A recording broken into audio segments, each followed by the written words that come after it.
Psalm 133. Behold how good and how pleasant it is for brethren to dwell together in unity. It is like the precious ointment upon the head that ran down upon the beard, even Aaron's beard, that went down to the skirts of his garments. As the dew of Hermon, and as the dew that descended upon the mountains of Zion, for there the Lord commanded the blessing, even life forevermore. Then Jesus came to them and said, All authority in heaven and on earth has been given to me. Therefore go and make disciples of all nations, baptizing them in the name of the Father, and of the Son, and of the Holy Spirit. And all this too, always blame federal government for anything on it. And that's one thing. There's policies in place, there's procedures in place, and there's responsibility in place that we even elect on it. We concentrate on who's on the top, but we forget about who is on the bottom and actually making those changes. Who is my representative from my side? If I may speak to those numbers that you just threw out, it's interesting that there was so many Democrats in support of that law that was. I just told you why, though. Right, I told you why.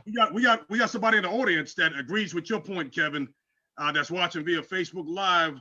I don't know if I want to shout her out, but yeah, go ahead, put it out there. No, I don't. People may not want that. I mean, they all Facebook Live. We get you. Denario Ben, you made the point that. Hey, Sergeant Jackson wants to jump in. We'll let Jack in. Hey, somebody send Jack the link. Without question. Let's get Jack in here. That crime bill was just another form of legislation to get more black people in jail. Not new. And Kev, that's what you're saying. Mark, that's what you're saying. This has been going on. And guess what? That's what I'm saying too. It's not new. Well, hold on. My argument is a little bit more nuanced, though, right? Because it is a fact that was going on too. What I'm telling you is like when Francisco just called out the numbers that were overwhelmingly Democrats voted for this, right? My point to you is I guarantee you that at that time, if you polled the black people in the inner cities of America, they were in support of that because their streets were being ravaged, man. Without you understand question. what I'm saying? And Without so I get how, right. Black people being disproportionately arrested and locked up is nothing new, right?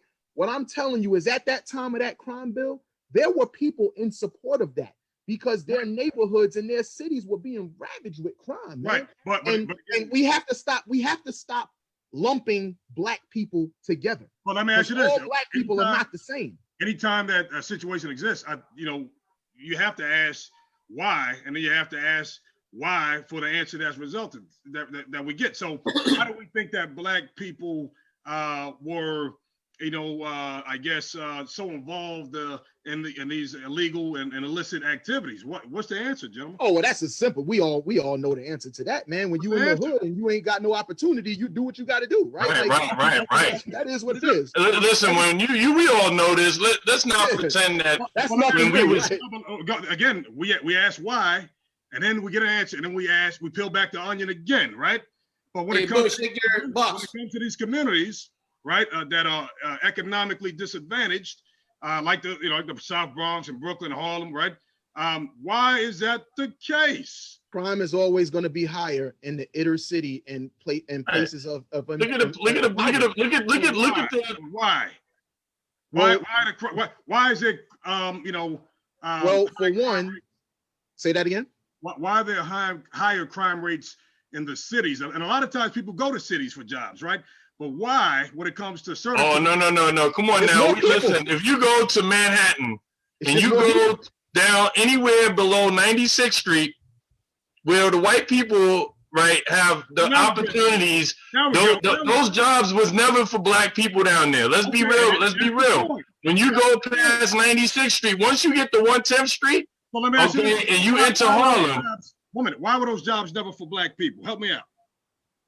Oh, you know why? Because we didn't own the jobs. Listen, we didn't own the jobs. Why do you think that affirmative action and certain programs was put into place? Because people wasn't hiring. I remember myself going down to Lower Manhattan when the World Trade Center was still there and actually trying to get a job down there. listen, the opportunities are way different, and they were way different, especially at that time. Right? If you look at a lot of the black schools that were in Harlem, they're not even there anymore. They're gone. Where's the funding? Is it fair to say that the system is not? Hey, Bush, check your stuff. Hey, let Jack in. Okay. Oh, my bad. Yeah, look, listen to the thing. Look at this right here, right? Welcome. You look at a one second. I'm gonna get you projects. You talking about a building, one building, probably of in a complex that's 10 buildings, 32 floors high, 26 apartments across, right? There's not enough jobs. There was never enough jobs to keep those people employed. The education we were receiving, I remember this personally, the books that I was getting in school, the president is in office for 8 years, 4 if he's not lucky enough, I guess. But our books had our parents' names in them.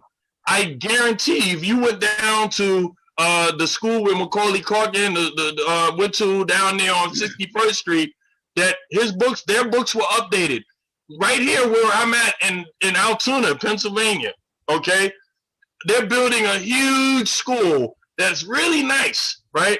We never saw nothing like that in Harlem. There was not, why were all those buildings, they were owned that were burnt out in Harlem. They could have fixed them, right? Who owned those buildings? All I'm getting at is that this is intentional, gentlemen. Correct me, as far as we understand. No. This is not happenstance. What's going on, sorry? Now, wait a minute. We got to give the man the proper introduction. Hey, Saul Jackson, Pierre, and all that privilege. What's going on? How are you? Hey, leave that Saul Jackson shit out of it, man. Yo, man, it's been like a minute, man. What's good? What's up? What's up, yo?